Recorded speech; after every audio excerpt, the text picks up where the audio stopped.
बिस्मिल्लाहिर्रहमानिर्रहीम। अस्सलाम वालेकुम dear students. Lecture number 7।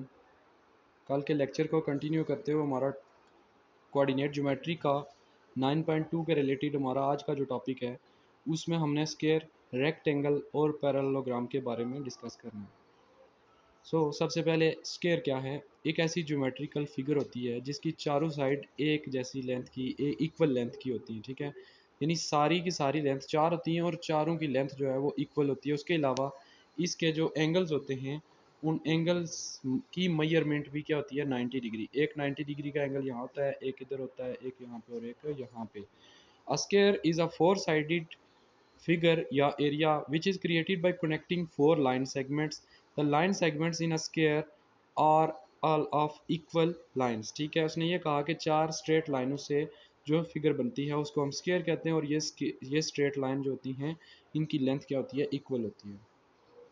Square की प्रॉपर्टीज़ ये होती हैं कि स्क्वायर के दो डायगोनल्स होते हैं। ठीक है, और वो डायगोनल्स क्या होते हैं? कॉन्ग्रुएंट होते हैं, एक जैसे होते हैं, एक जैसी लेंथ के होते हैं और एक दूसरे को बाइसेक्ट करते हैं। ठीक है, the diagonal bisect the interior angles. Interior angles यानी ये 90 डिग्री का एंगल है तो इसको डायगोनल अगर बाइसेक्ट करेगा तो 45 का एंगल इधर आ जाएगा और 45 का इधर। इसी तरह इधर भी देखें आप, इधर भी तो डायगोनल्स, ये एक डायगोनल है और दूसरा डायगोनल ये है।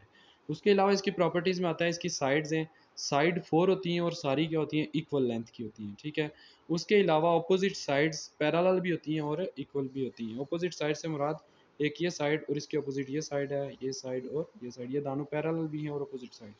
और दूसरा मैं बता चुका हूँ कि इंटीरियर एंगल क्या होते हैं? हर एक एंगल 90 डिग्री का होता है, एक एंगल, दूसरा एंगल, तीसरा और नंबर 4 पे। क्वेश्चन है आपके पास ए बी सी तीन पॉइंट्स हैं, sorry A B C D चार पॉइंट्स हैं और आपने यहाँ पे इसको प्रूव करना है कि ये स्क्वायर के वर्टिसेस हैं। ठीक है, तो आपके पास 4 पॉइंट्स हैं ए बी सी और डी। डिस्टेंस फार्मूला आपको आपने इसके ऊपर प्रैक्टिस की है। डिस्टेंस फार्मूला दो पॉइंट्स के दरमियान में होता है x2 minus x1 whole square plus y2 minus y1 whole square.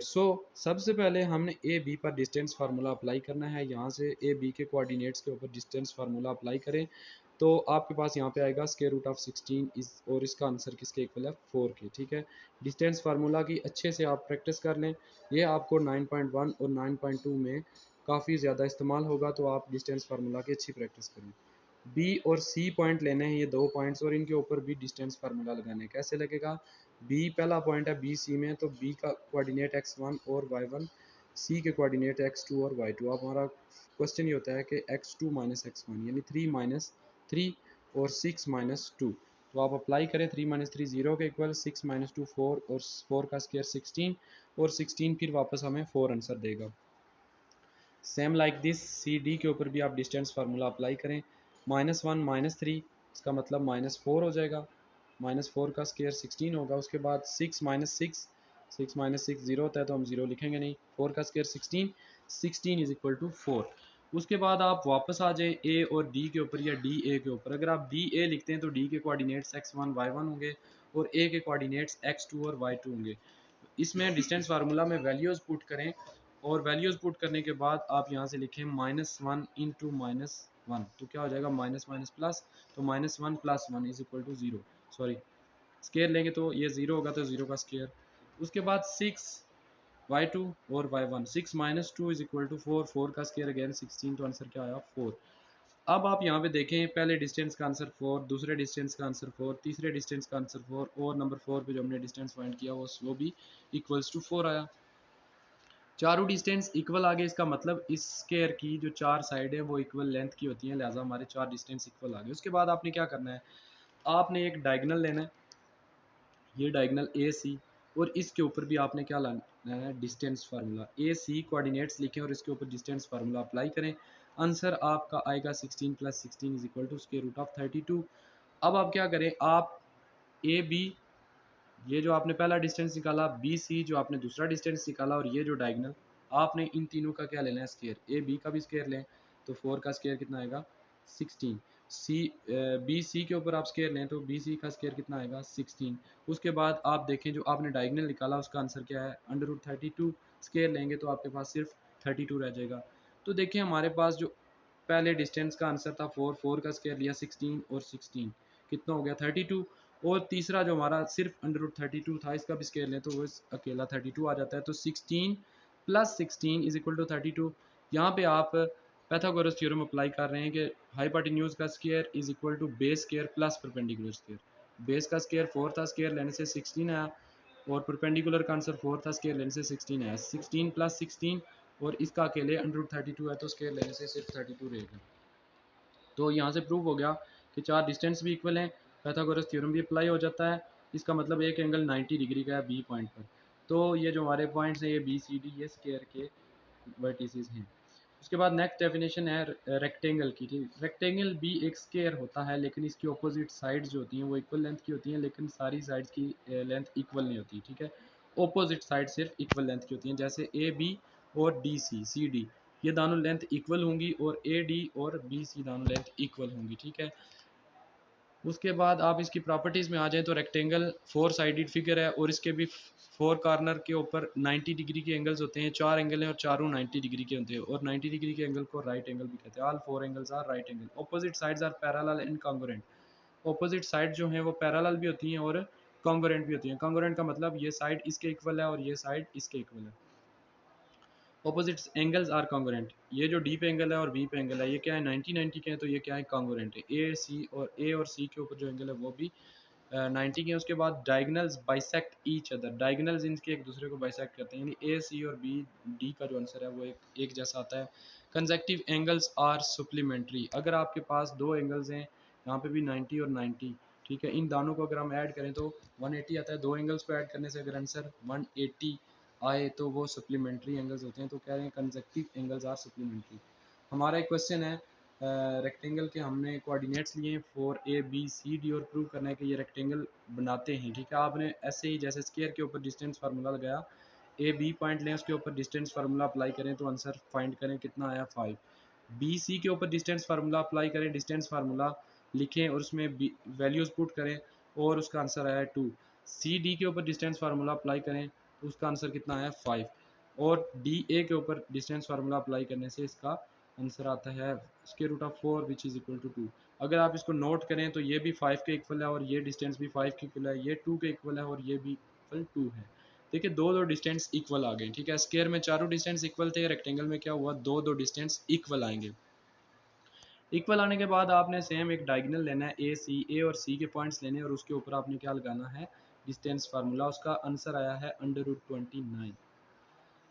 उसके बाद आप देखें ए बी का क्या आंसर है। ए बी का आंसर आया हुआ है 5, इसका स्केयर ले ले तो कितना आएगा 25। उसके बाद बी सी आपका डिस्टेंस आया हुआ है 2, इसका स्केयर ले लें तो 2 का स्केयर कितना होगा 4, ये आपने 4 लिख दिया। उसके बाद जो आपने डायगोनल फाइंड किया ए सी, इसका आंसर कितना है 29, इसका स्केयर लें, स्केयर और रूट कट जाएगा तो सिर्फ 29 रहेगा। यानी 25 और 4 को ऐड करें, 25 और 4 को, तो कितना होता है 29, और ये अकेला जो हाइपोटेन्यूज है ये 29 के इक्वल है। तो 25 प्लस 4 इज इक्वल टू 29। दो साइड को स्केयर लेकर ऐड करने से तीसरी साइड के स्केयर के इक्वल आता है, तो ये होता है पैथागोरस थ्योरम। तो ये डिस्टेंस हमने अप्लाई किए 4, और एक डायगोनल फाइंड करने के बाद हमें पता चला कि दो डिस्टेंस इक्वल है और हर एक एंगल 90 डिग्री का है, यानी बी पॉइंट पर एंगल 90 का। इस तरह आप किसी भी पॉइंट पर आप पैथागोरस थ्योरम अप्लाई करके तो फाइंड कर सकते हैं। तो इसके चारों एंगल्स भी 90 डिग्री के हैं और दो डिस्टेंस भी इक्वल हैं, तो ये जो फिगर होगी ये रेक्टेंगल होगी, उसके कोऑर्डिनेट्स होंगे। हमारे पास नेक्स्ट फिगर है और डेफिनेशन है पैरेललोग्राम की। ठीक है, पैरेललोग्राम एक क्वाड्रिलेटरल है। क्वाड्रिलेटरल कहते हैं 4 साइडेड फिगर की, यानी geometrical figure which has 4 sides. तो 4 साइड्स वाली इसमें स्क्वायर भी, रेक्टेंगल भी, ठीक है, पैरेललोग्राम भी, रोम्बस भी, और भी फिगर्स आती हैं। उस opposite sides are congruent in parallel, जिसकी ऑपोजिट साइड्स पैरेलल भी होती हैं और कॉन्ग्रुएंट भी होती हैं, यानी इक्वल भी होती हैं। अच्छा, रेक्टेंगल और पैरेललोग्राम में फ़र्क सिर्फ इतना है कि रेक्टेंगल की साइड्स भी पैरेलल और इक्वल होती हैं ऑपोजिट साइड्स, और पैरेललोग्राम की भी ऑपोजिट साइड पैरेलल और कॉन्ग्रुएंट होती है। लेकिन रेक्टेंगल के अंदर हर पॉइंट के ऊपर एंगल 90 डिग्री का होता है, जबकि पैरेललोग्राम में एक भी एंगल 90 डिग्री का नहीं होता। ठीक है, इसका कोई भी एंगल 90 डिग्री का नहीं होता, ना ए पे, ना बी पे और ना सी पे। ठीक है, कोई भी एंगल 90 डिग्री का नहीं होता, लिहाजा हम इसको क्या कहते हैं कि ये हमारे पास पैरेललोग्राम है। तो डेफिनेशन आप इसकी देख चुके हैं। उसके बाद इसकी प्रॉपर्टीज़ में यही आता है कि ऑपोजिट साइड्स पैरेलल और कॉन्ग्रुएंट होती हैं, ठीक है, पैरेलल भी होती हैं, कॉन्ग्रुएंट भी होती हैं।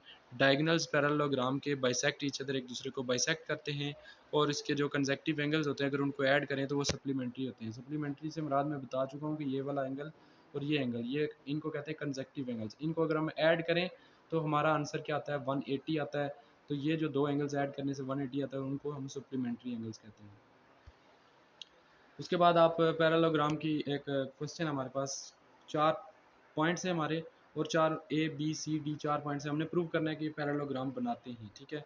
सेम लाइक दिस रेक्टेंगल की तरह ए बी के ऊपर भी हमने डिस्टेंस फार्मूला अप्लाई करना है। डिस्टेंस फार्मूला लगाने के बाद आंसर चेक करें तो हमारा 3 आंसर आता है।